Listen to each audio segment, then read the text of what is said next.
ঢাকা কলেজে পড়ার সময় ক্লাসে প্রশ্ন করায় এক শিক্ষক ঝাড়ি দিয়েছিলেন। তাতে তার মনে জেদ তৈরি হয় যে এমন একটি প্রতিষ্ঠান করবেন যেখানে প্রশ্ন করার জন্য শিক্ষার্থীদের কখনো ঝাড়ি দেওয়া হবে না, প্রশ্ন করাকে উৎসাহিত করা হবে। যেই ভাবনা সেই কাজ। ছেলেটি বাংলাদেশের সেরা শিক্ষা প্রতিষ্ঠান বুয়েটে চান্স পেয়ে মাত্র 19 বছর বয়সে প্রতিষ্ঠা করলেন উদ্ভাস কোচিং।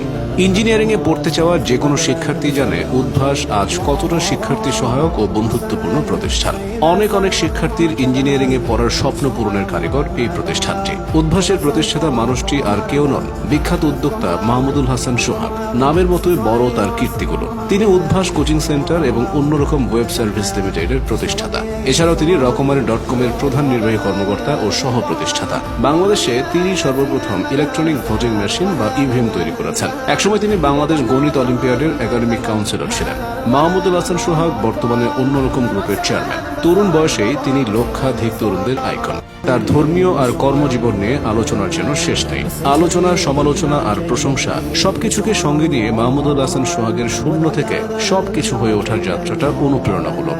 মাহমুদুল হাসান সোহাগ 1983 সালে জামালপুর জেলার সরিষাবাড়ী উপজেলাতে জন্মগ্রহণ করেন। তার বাবা আবুল হোসেন পেশায় একজন স্কুল শিক্ষক। মায়ের নাম মনোয়ারা বেগম, তিনি ডাক বিভাগের কর্মকর্তা ছিলেন। শিক্ষাজীবন শুরু জামালপুর জেলার সরিষাবাড়ী উপজেলাতে। ছাত্র হিসেবে ছিলেন প্রচন্ড মেধাবী। তিনি এসএসসি পরীক্ষায় ঢাকা বোর্ড থেকে সম্মিলিত মেধা তালিকায় 5ম স্থান অধিকার করেন। এরপর ঢাকা কলেজ থেকে এইচএসসি পাশ করেন। এবার সম্মিলিত মেধা তালিকায় 4র্থ স্থান অধিকার করেন। তারপর ভর্তির সুযোগ পান বাংলাদেশ প্রকৌশল ও প্রযুক্তি বিশ্ববিদ্যালয় তথা বুয়েটে।